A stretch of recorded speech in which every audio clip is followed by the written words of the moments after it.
episode at myBangla Official. Today I'm joined with Lala, who is actually the proud owner of Jaws. So we're going to talk a little bit about this in depth, but what they do is custom modifications and tinting. So within the Birmingham area and far further ahead as well, when you talk about tinting, everybody will always recommend yourself because you've been doing it for so long. So if you'd like to just tell us a little bit about you and your business. Okay, yeah, as you all know, I own LA Mods, window tinting. Been tinting for about 27 years now, and originally started LA Mods out about 20 years ago. LA Mods is short for my name now, obviously, so LA and Mods. And I've always had a fascination of working around cars, so that's where it came from. I was self-taught, learned how to window tint myself. And it's from there really turned it into a business, and here I am today. Amazing. So this is the famous Jaws car. It was actually in the movie, if you didn't already know. But yeah, this is a replica model which you made yourself. This is the replica of the real version I've got as well. The reason why I call it Jaws is, I'll explain to you. Okay. These cars are known as shark noses, if you know what I mean. If you look carefully, it does look like a shark. So this is the era of a shark basically. So I built the car around the shark. And the famous shark everyone knows is Jaws. You know what I mean? So it's a predatorial thing really. If you look at it carefully, the little wing vents there, they're meant to represent the gills on the side of a shark. The colour looks like shark ray. You would never notice these little things, but we'll do a close-up shot and you can actually You'll see it on a real car and understand more about it, what it really is. But it's amazing. Yeah, and all the custom wheels and everything as well. So basically this is a small scale replica, 1/18 scale of the real one. And this is another little sideline hobby of mine which I do. And I'll show you a few more stuff afterwards. So it all goes hand in hand, doesn't it? So I was just talking to you and thinking how obviously working on a car is totally different to working on something of this scale. That's right, because of the equipment that you've got to use, it's going to be totally different. You've got to be very good with your hands. Yeah, definitely. It's not something for everyone, but obviously you actually offer these. So I do sell them. I do a lot of commission builds as well. I mean, I've got loads of clientele, people from UAE, America, everywhere. People buy off me as well, but they ain't cheap to buy. They take a long time to make, and you pay for the price basically. It's a piece of art. Definitely. I mean, I will show you, but having something like this in your home that's yours, or it's got some sentimental value to you, it's just, you know, it's more than a price. You can't put a price by anything. No. But it's amazing. So I actually want to delve into you doing this for such a long amount of time, and back then doing something that no one else was doing basically. I mean, back then when you did it so many years ago, people were into restaurants you know, working within restaurants and, you know, things like that. So how did you go into this, and how was it favoured by your parents? Did they have a say in it, or were they proud to say, okay, yeah, he does something good, it's a garage?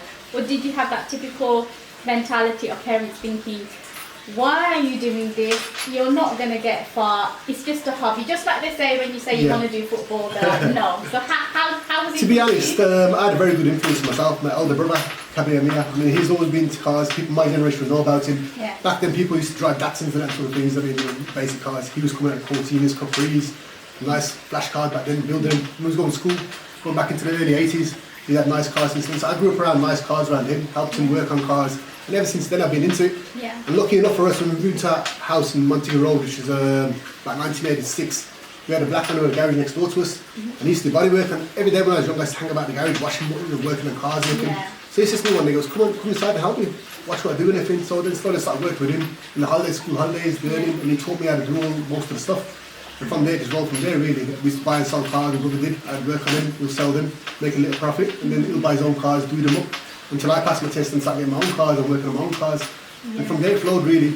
So you've had that experience for a lot longer then? A lot longer, I mean, you've been within your own business obviously, it's been how many years? About 25 years in window tinting, but before that I started out doing body work. So I started out from the age of what, I'd say, to be honest, probably about 9-10 years old working on cars. My brother basically, so I mean, I'm 45 years old now, so I did the maths, see how long I've been, you know what I mean? So that's amazing. I think that's so good because it's something different that you do. This day and age, people I know now, it's like my son came to me and said, like, I did actually, typical mother, he wanted to go into sports, and I just thought, that's just because you like football or you like going to the gym, you're going to grow out of it. But he didn't grow out of it, and he's at uni now, and he's doing sports science. Fair play. I mean, sometimes it's better to push them in their passion. Yeah, definitely. I mean, help them towards I love that, push them in the passion. That's it, Yeah.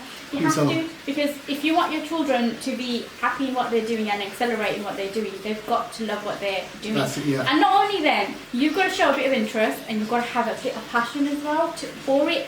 Sometimes I'm even, you know, going forward to say that, you know, sometimes you've got to just pretend to like something they do as well. You have to, just for the sake of it, basically. But to tell you the truth, I mean, the more you push them, the better they become with it as well, because they get more confident, thinking that, someone's believing into what, in me based on what I do.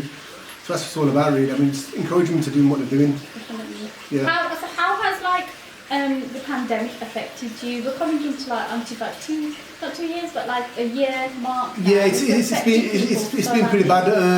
But what can I say? It's giving me more time to spend with family at home, which is really good. You got to look at the positive. Yeah, that's the positive side of it. I'm just doing all the housework around what he's doing now. This needs to be done, so it gets done basically finally. I get more time to work on model cars and the little projects here and there as well. Yeah.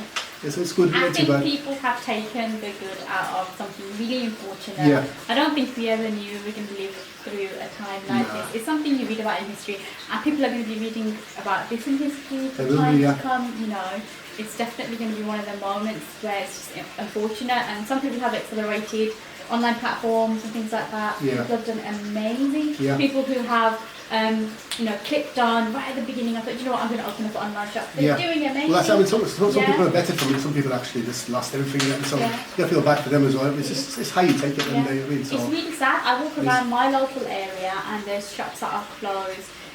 Like yourself, garages that are closed. Yeah, we're not essential, so we've had to close as well. So yeah, it's something that has to happen. I think going forward, you maybe think about doing something online. Well, I've got this as well to fall back on, you know what I mean? So this is online as well, so it kind of helps that way. They've obviously told you that I maybe possibly had a car, or I know someone that's got a car and I had a picture of it. Would you be able to replicate that as a gift to someone? As long as the basic model is made in 1/18 scale, I can do whatever you want with it. Okay, that's amazing. See, that's great, guys. If you're thinking of a unique, very unique gift that you can't buy on anywhere, you know, and there's never going to be. I mean, most of my commission bills are for gifts. You know what I mean? They're surprises for like their partner's birthday or something like that, and they're really fascinating. I think that's absolutely amazing. You know, we're going to get shots of this, but this has got carpet in there. It's just amazing, like in the mirrors and I don't know, just the engine detail and all sorts. You know, so cool.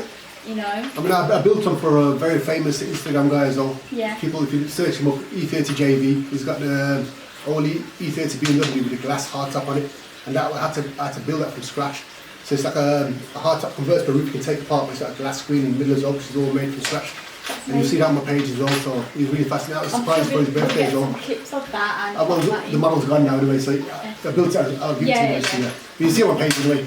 Okay. Well, the last thing I'd probably like to ask you is, for kids out there nowadays that are looking for careers and like things like this, that is not the norm, because it isn't the norm. No. Not in our households anyway.